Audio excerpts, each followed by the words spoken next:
Thanks for that, Carol. I really enjoyed that way of telling that story of Jesus being in the desert.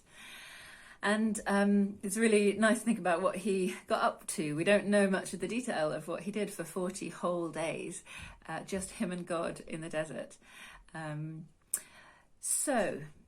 But it leaves me with some questions. And the first question is, why did the Holy Spirit take Jesus somewhere that he knew he'd be tempted and made him weak beforehand? Because that's not how we would behave. We're told to flee from sexual immorality, run away, be not near it, don't even go there, and we know that if we have a problem with something we're looking at, or like Facebook that might be bad for us, then we delete it off our phone, and if we know that if we have a packet of biscuits in the cupboard, we will eat all the biscuits, then we don't buy biscuits and we don't have them in the house. We set ourselves up for success and not failure when it comes to temptation. But it almost looks like the Holy Spirit was setting Jesus up for failure by making him weak and then allowing the devil to tempt him. So why was that? Why did the Holy Spirit do that? Well, it's all about preparation. Jesus was going to face some pretty tough stuff in his ministry, and ultimately the cross. And he was human. He had a human body, human emotions, just as much as he was God. And he did not want to do the cross. But amazingly and miraculously he did. And I had a little revelation years ago now when my kids were little. I was trying to fast. And I was obviously still having to spend a lot of time in the kitchen where the food is. Being a young mum, you spend a lot of time in the kitchen with, feeding the children and tidying up afterwards and washing up and all that jazz. And I failed because I was spending a lot of time in the kitchen with the food. And it occurred to me soon after that Jesus could have come down off the cross just as easily as I could eat once I'm already in the kitchen. And he spent the whole 6 hours that he was on that cross in agony, holding himself there. It wasn't the nails that kept Jesus on the cross. It was his love for us. He chose to stay on that cross until the job was finished. So he needed some preparation for that. And the whole not eating for 40 days and still not turning a stone into bread, that's pretty awesome. Jesus was pretty awesome. So I've been looking at this passage for the last few weeks, and I've been reading around it and looking at some videos, and I've changed a bit. And now I want to fast. It's a funny thing to say. I don't really want to fast. Obviously, it's going to be hard and unpleasant, but I'm going to give it a go again. I haven't tried for a long time.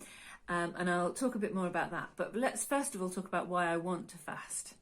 Now, this is a really good thing to do. If you put into YouTube, you put in there the power of fasting, or I fasted and see what comes up. Because there's loads of people on there telling their testimony of the powerful thing God did when they fasted and prayed. So that's really good for you. I would really encourage you to do that.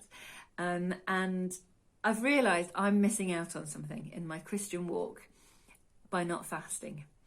And so I want to get in on this. So firstly, let's talk about why not to fast. And I'm going to talk a little bit about why I haven't been fasting.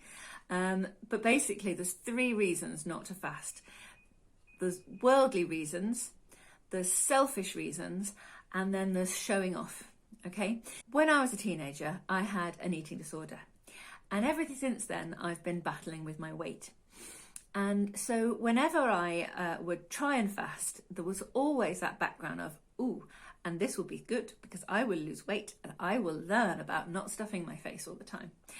And so there was that worldly thing, and there's lots of people who are not Christians even who use Lent as a time of fasting to get themselves back into discipline and in control and kickstart the diet, all those sorts of things. And that is not the point. That's the worldly way of fasting. Then there's selfish reasons to fast. I suppose that there's a crossover there, but particularly in Isaiah 58, selfish behaviours, selfish motivations, we're told that is not the fast that God desires, but that when we fast, we're to be generous and look after the poor and not exploit workers and all those sorts of things. So not to be worldly, not to be selfish. And in Matthew 6, Jesus talks about the Pharisees fasting as a way of showing off. And they wear dowdy clothes and make their faces look miserable, they make themselves look dirty, and they go around showing off how very holy they are because they are fasting. And that's not what Jesus wants either. He said, when you fast, do your makeup, do your hair, put on your normal clothes, and go around looking your normal jolly self, because it's not about what's done in public, it's about what's done in secret, and that is what God will reward. So there's two promises there in both of those verses as well. In Isaiah, when you do the fasting that God requires, then you will have your voice heard in heaven.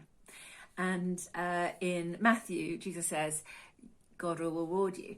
So fasting is a good thing.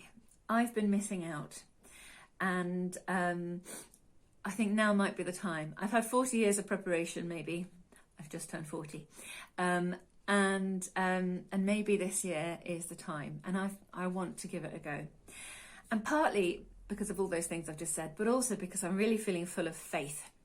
I think something is happening. We've had almost a year in lockdown. It began in Lent, and it looks like it might end in Lent. We've had this sort of enforced fast of not doing a lot of things we want to do. And like Carol was saying last week, God is doing a new thing, and I really believe that. There's something special going to happen this year, and I want to be part of it. And if we spent 12 months in a desert place, I feel like spending just the last little bit of that, just this Lent, we're going to really find some breakthrough. And then last week also, Rolf led us in that song, I will set my face to seek the Lord. I'll give my full attention to my God. And that's the other reason I want to fast this Lent, is because I want to find out what God is doing. I want to give my full attention to it. As I was reading and listening to sermons about this in preparation, some lovely American dude was talking about wanting something more than you want dinner. And I want breakthrough in the spirit, in my friends' lives, in my family's lives, in the life of the church. I want that more than I want dinner. Now, I'm not going to fast dinner because that's my time with my family. I think that's quite important. But I am going to fast some lunches in Lent. I'm going to say now that I'm going to try at least to fast one lunch per week in Lent. Maybe I'll get better at it as the 40 days goes on. But that's where I'm going to start. That's my baseline I'm going to aim for. And I'm going to spend that time fasting and praying and journaling as well, listening to God. I really want to hear God's voice, and I really want to see this breakthrough. And I want it more than lunch. So I want to encourage you to join me. I want to encourage you to look into that power of fasting that you can find testimonies of on YouTube. Have a look at Isaiah 58 and Matthew 6, and have a think about what you want more than lunch. And then let's join together in seeking his face.